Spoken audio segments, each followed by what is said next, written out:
Sono Massimo e ti parlo da Cusco, in Perù. Questo è Ushai, la via del cambiamento e della trasformazione. Nel precedente episodio abbiamo parlato della capacità di vedere, perché ogni trasformazione inizia quando impariamo a riconoscere la realtà con maggiore chiarezza. Ma vedere da solo non basta, perché ciò che vediamo incontra sempre il nostro mondo interiore. E da quell'incontro nasce il modo in cui entriamo in relazione con la vita. Vorrei farti una domanda.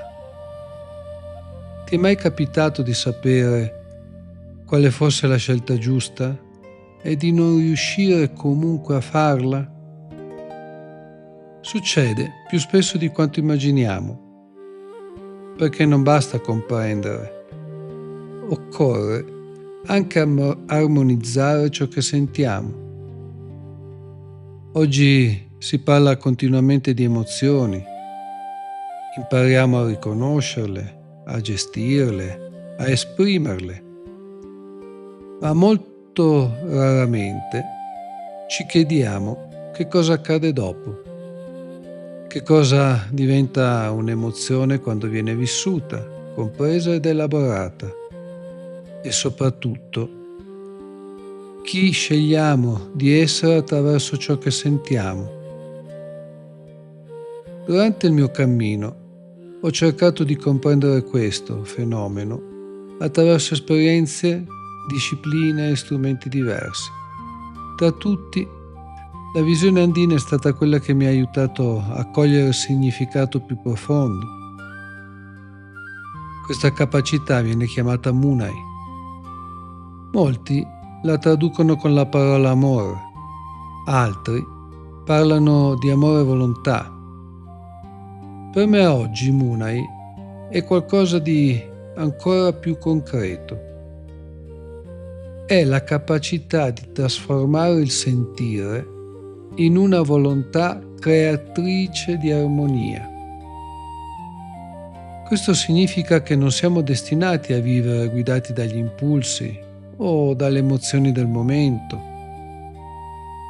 Possiamo imparare a trasformare il nostro mondo interiore in una presenza capace di costruire relazioni più armoniche.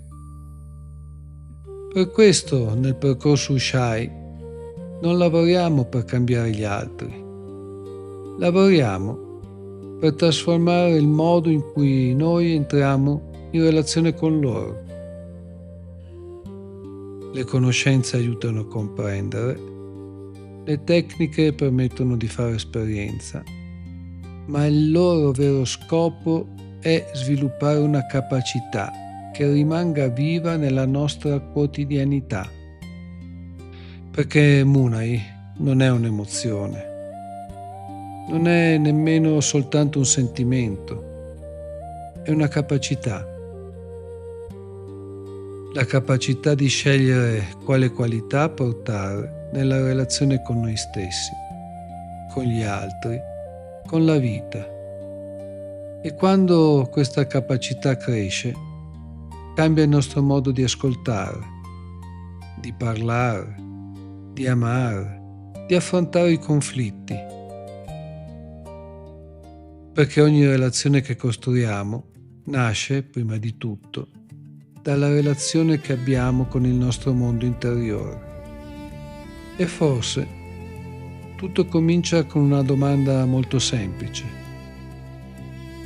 Ciò che oggi porto nelle mie relazioni nasce da una reazione oppure da una volontà che sta imparando a creare armonia? Grazie per aver condiviso questo tratto di cammino insieme. Se desideri conoscere meglio Ushai o condividere una tua riflessione, nella descrizione trovi tutti i nostri contatti. Ci farà piacere ascoltarti. Io sono Massimo e questo è Ushai, la via del cambiamento e della trasformazione.